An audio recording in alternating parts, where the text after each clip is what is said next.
My husband's family kept calling his ex the real wife. At Thanksgiving, they even set a place for her, and handed me divorce papers mid-dinner. My husband smirked. Mom thinks you should sign now. Holding back tears, I calmly took out my phone and played a voicemail that instantly exposed their sick plan. From the moment I married Mark, his family never truly accepted me. His mother, Diane, was always polite on the surface but made it clear in 1,000 little ways that I wasn't good enough for her son. His sister, Rachel, would always bring up his ex-wife, Vanessa, in conversation, always with a sigh, always with a little glance in my direction, just to make sure I knew exactly where I stood. Vanessa was perfect, according to them. She was beautiful, successful, came from good stock, Diane's words, not mine, and had been the ideal daughter-in-law.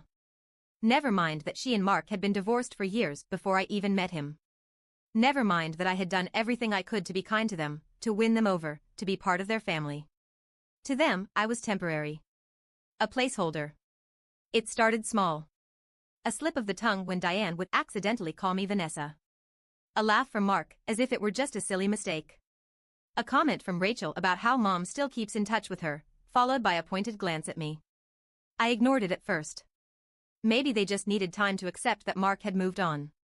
Then came the bigger things.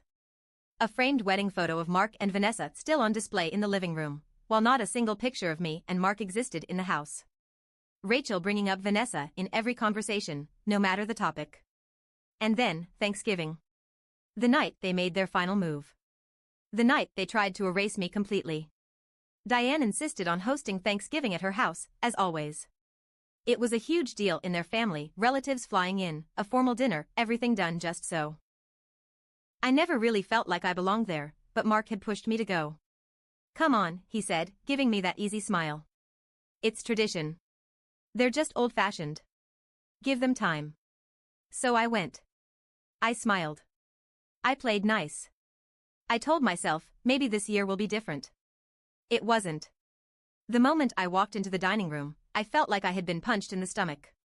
At the long, beautifully set table, there was a place card with Vanessa's name on it. I stared at it, my heart pounding in my ears. The table was full, every seat assigned, every name written neatly on little cards. And there, right between Diane and Mark's father, was a spot for her. A seat she would never take. A seat that should have been mine. Rachel smirked over the rim of her wine glass. Oh, don't look so surprised, she said, with a little laugh. Mom still considers her part of the family. My hands clenched at my sides. I turned to Mark, silently begging him to say something. To do something. To stand up for me.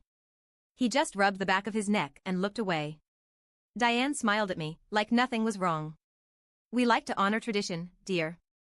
Tradition. Right. I swallowed hard and forced myself to sit down, even though everything in me screamed to run. I told myself, get through dinner.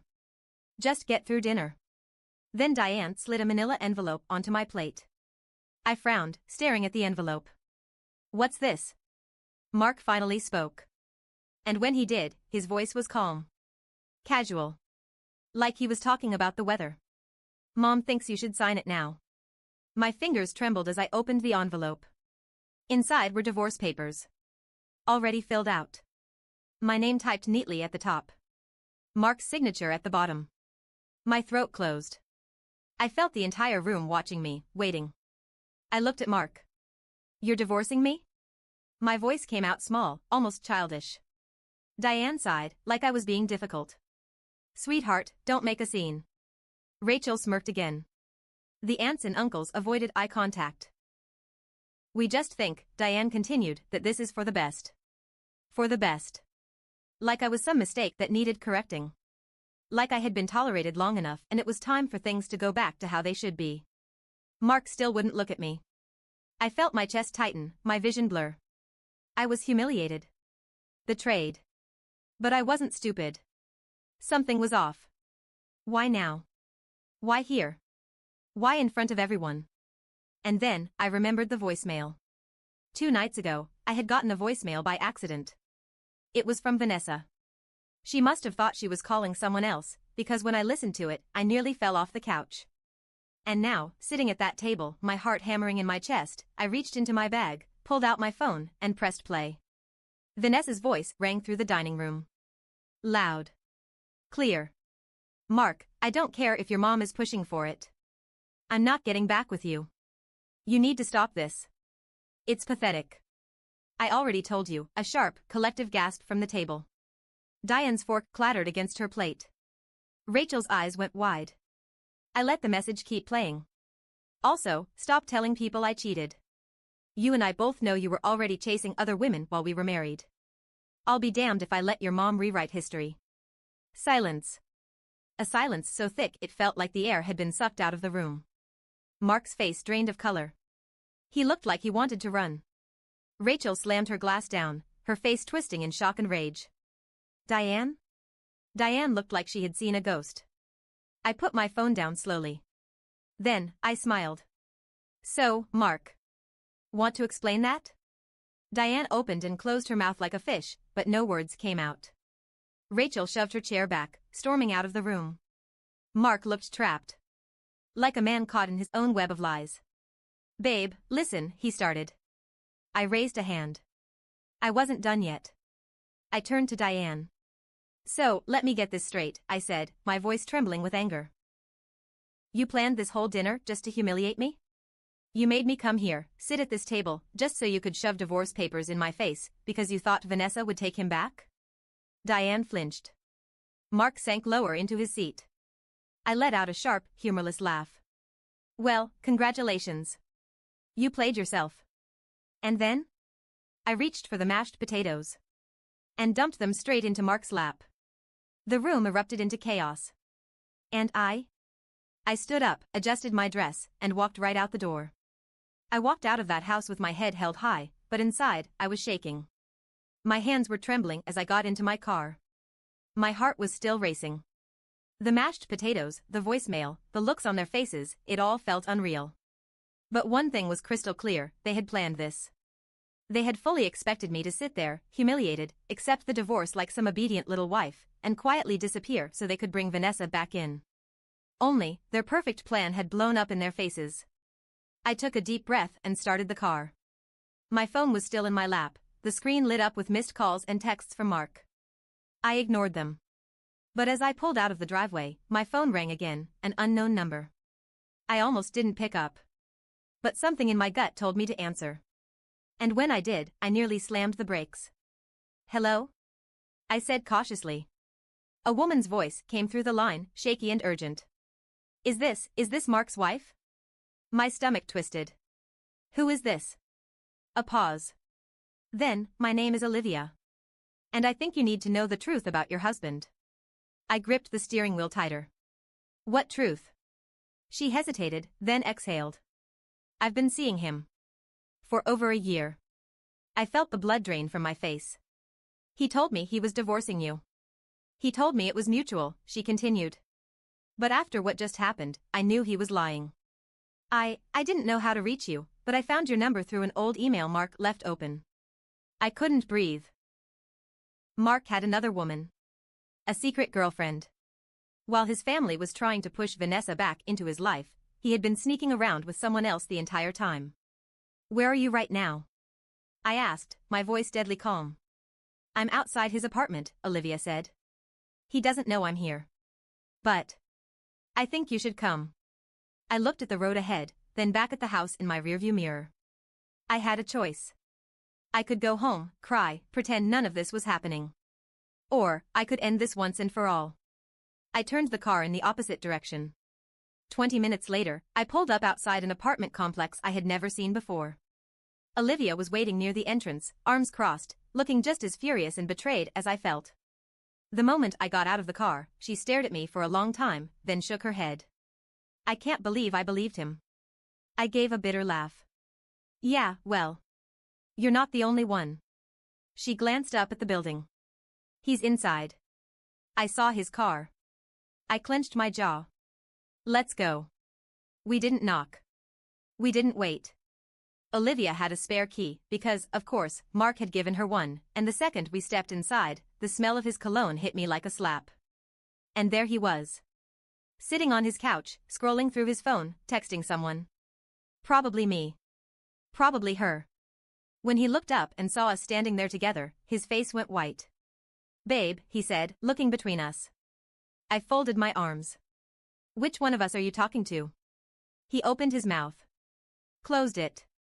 His eyes darted toward the door, like he was already calculating an escape. Olivia scoffed. Don't even try it. Mark stood up slowly, running a hand through his hair. Okay, listen. This isn't what it looks like. I gave a humorless laugh. Really? Because it looks like you've been lying to both of us. And then, before he could spew whatever excuse he was about to make, his front door burst open. I spun around, just in time to see Diane and Rachel storming inside. What the hell is going on? Diane's voice was sharp, eyes blazing as she looked between all of us. Mark was still frozen, completely caught. Rachel's glare landed on me. What are you doing here? I folded my arms. Oh, just meeting my husband's mistress. Rachel's mouth fell open. Diane's face twisted in rage. That's not possible. Olivia snorted. Oh, it's very possible. Mark finally found his voice. Mom, it's not like that, Diane cut him off. I don't care about her, she snapped, jabbing a finger toward Olivia. We had a plan, Mark. A plan. And you're telling me you were sleeping with some random woman while we were trying to fix things with Vanessa? The room went silent. Rachel stared at her mother, eyes narrowing. Wait, what do you mean, we had a plan? Diane froze. Mark's entire face drained of color. And that's when I realized Rachel hadn't known. Diane had planned everything behind her own daughter's back. I tilted my head. Yeah, Rachel. Tell me, did you know your mom was trying to set Mark up with Vanessa before he was even divorced? Rachel whipped around to face Diane. You told me you weren't involved in that. Diane scoffed. I did what was necessary. Vanessa was perfect for him. I was trying to save this family from, she gestured wildly at me and Olivia, like we were dirt under her shoe. Rachel's face darkened. You lied to me. Diane's nostrils flared. Don't be dramatic. But Rachel wasn't listening anymore. She turned back to Mark, pure disgust on her face. You're pathetic, she spat. You let Mom control your entire life, and for what? A marriage that was already over? Mark stayed silent. Rachel shook her head. You know what? I'm done. I don't even care what happens to you. She turned to me, eyes filled with something almost like regret. And I'm done with this family. Then, without another word, she walked out. Diane stood there, seething. You ruined everything, she hissed at me. I smiled. No, Diane. You did that all by yourself. And then I turned to Mark. Now, about those divorce papers. Mark opened his mouth, but no words came out. He looked at his mother, then at Olivia, then back at me. He was trapped, and he knew it. The silence in the apartment was thick, like the moment before a storm. Then Diane, always the one to take control, let out a sharp breath and pulled herself together. She smoothed down her sweater and turned to Mark, her voice low and firm. We're leaving, she ordered. Mark hesitated, eyes flicking between me and Olivia, but he knew better than to defy his mother.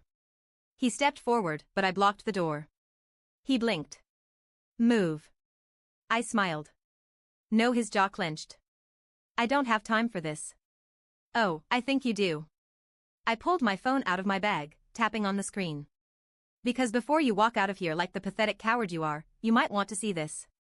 I turned the screen toward him, hitting play. Another voicemail. But this one wasn't from Vanessa. It was from his boss. Mark, we need to talk.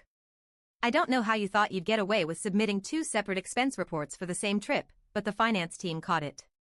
And when we looked deeper, well, let's just say you better have a damn good explanation for why company funds were used for luxury hotel stays and jewelry. The voicemail ended. The color drained from Mark's face. Diane stiffened. What is he talking about? I smirked. Oh, you didn't know?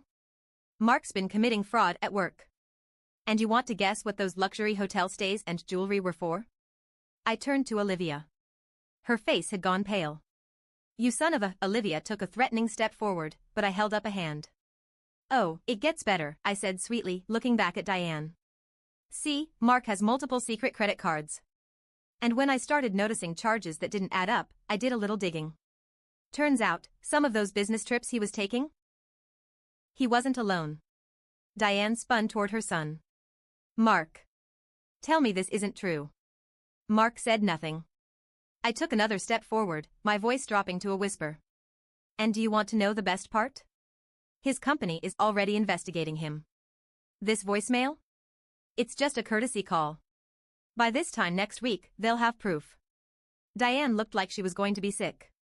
Rachel, who had been standing silently near the door, let out a cold, bitter laugh. Oh my God, she whispered. You're a bigger idiot than I thought. Mark finally found his voice. It's not what it looks like, okay? I cut him off. I don't care what excuse you have. You tried to humiliate me, betray me, and throw me away like I was nothing. And now? You're the one who's screwed. Diane suddenly snapped. I won't let this happen, she hissed. You don't get to ruin my son's life over some mistakes. She lunged at me, but before she could get close, Olivia stepped in front of me. Try it, Olivia warned. I dare you. Diane froze, chest heaving. Rachel, shaking her head in disgust, took out her phone. You know what? I'm done. She tapped on the screen and lifted it to her ear. Mark frowned. Who are you calling? Rachel's smile was cold. The cops. Mark paled. What? No, Rachel, come on, she raised a finger, silencing him. Hi, yes, she said into the phone. I'd like to report ongoing financial fraud at company name. I have some evidence you might be interested in. Mark lunged for her phone, but Olivia and I stepped between them. I crossed my arms. You're done, Mark. His face contorted with rage. You think you've won? I raised an eyebrow. Haven't I? Diane, still standing stiffly, turned slowly to face me. Her expression was pure, icy hatred. This isn't over, she whispered. I tilted my head. Oh, Diane. I smiled. It definitely is. And as sirens began to blare in the distance, I knew this was only the beginning of their downfall. Mark was pale, his mouth opening and closing like he was trying to come up with a way out of this, but there was none. Rachel was still on the phone with the authorities, her voice clear and unwavering as she reported his fraud. Diane was frozen, her hands shaking, her carefully controlled mask crumbling by the second. I could tell she was trying to figure out how to fix this, how to protect her golden boy, but there was nothing left to fix. Olivia and I stood side by side, united in the betrayal we had suffered. And then, Mark did something unbelievable. He turned to me, eyes dark with anger. This is all your fault, he hissed. I let out a hollow laugh. My fault? If you had just signed the damn papers like you were supposed to, he spat, stepping closer, his voice growing more desperate, none of this would be happening. But no, you had to come in here and ruin everything. I stared at him, almost in shock. He was serious. He actually thought that if I had just gone along with the disgusting little ambush his family had planned, he wouldn't be in this mess. No accountability. No remorse. Just pure entitlement. Diane seemed to snap out of her trance at the sound of Mark's raised voice. She rushed forward, gripping his arm. Sweetheart, we can fix this, she whispered frantically. We just need to get ahead of it, are you kidding me? Rachel interrupted, her voice sharp. She turned to their mother with a look of pure disgust. You're still trying to save him? Diane's head snapped toward her daughter. Of course. He's my son. Rachel let out a bitter laugh. Oh, yeah. And what about me? What about the rest of us? What about the fact that you just admitted you were trying to manipulate Vanessa into taking him back while he was cheating on his actual wife? Diane stiffened. Rachel wasn't done. You were so obsessed with controlling his life that you didn't even see what a disaster he actually is. Or maybe you did, but you just figured if you covered up his messes, no one would notice. Diane's lips parted like she wanted to argue, but for the first time in her life, she had nothing to say. Mark looked between them, realizing what was happening. His one true supporter, his mother, was starting to lose control of the situation. And then, in true pathetic fashion, he turned back to me. Please, he begged. You don't have to do this. I tilted my head. You mean, I don't have to ruin you? He swallowed. I made mistakes, okay? But we were good ones, weren't we? His voice softened, his eyes desperate. We could still fix this. I stared at him, feeling nothing but pity. You don't get to ask me that, I said, my voice eerily calm. Not after what you did. Not after what you tried to do to me. And then, I stepped aside, just as two police officers walked into the apartment. Mark turned, startled by the sight of the cops. "Mark, last name?" one officer asked, already reaching for his cuffs. "You're under arrest for financial fraud and embezzlement." Diane gasped. No, this is a mistake." She lunged forward, but the second officer stepped in front of her, holding up a hand. Rachel crossed her arms. "No, Mom. This is justice." Mark started panicking, twisting toward Diane. "Mom, do something." Diane looked horrified, but before she could react, Rachel let out a sharp laugh. "Oh, you mean like how she's covered for you your whole life?" Rachel sneered. "Guess what, Mark? She can't buy your way out of this one." The officers pulled out a printed warrant, showing it to him. "We have evidence of fraudulent transactions tied to your name," one of them stated. "You'll need to come with us." Mark started struggling. "No, wait, this isn't my fault." I folded my arms. "Then whose fault is it?" His eyes locked onto mine, full of rage. "Yours." The officers forced his hands behind his back, cuffing him. Diane screamed, reaching for her son. "Mark. Baby, no." But it was too late. Mark was dragged out the door, kicking and screaming, as his perfect little world came crashing down. Diane stood there, her body shaking, her perfect hair disheveled, her whole life's work ruined in minutes. Rachel just sighed and ran a hand through her hair. "Well. That was a lot." Then she turned to me. And for the first time, she looked genuinely guilty. Rachel cleared her throat. "Listen. I didn't know Mom was doing all that behind my back." She shifted uncomfortably. "And I didn't know Mark was cheating on you this whole time." I arched an eyebrow. "And that makes what you did okay?" She flinched. "No. It doesn't." I let the silence stretch. Let her sit in it. Then she sighed. "I'm sorry," she muttered. "I really am. It wasn't enough, but it was something." I nodded once, accepting it for what it was.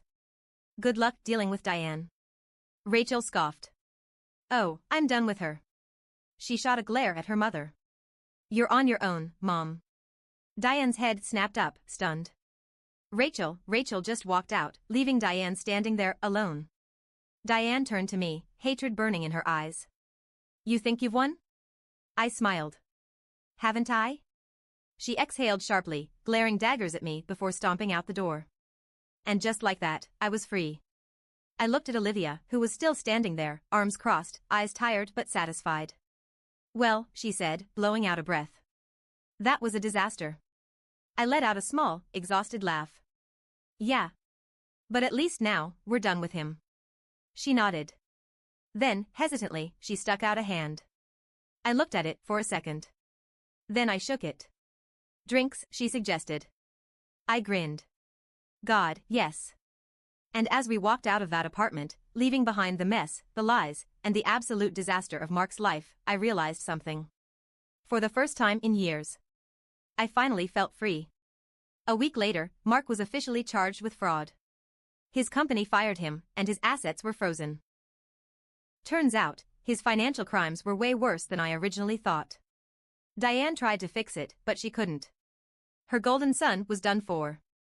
Rachel cut off her entire family and moved across the country. She and I never became friends, but we left things on neutral terms. And Vanessa? She sent me a single text after everything went down. "I always knew he was trash. Glad you got out." And me? I took everything I was owed in the divorce. Half of his assets. The car. A chunk of his retirement fund. And then? I disappeared from their lives. Forever. Best decision I ever made.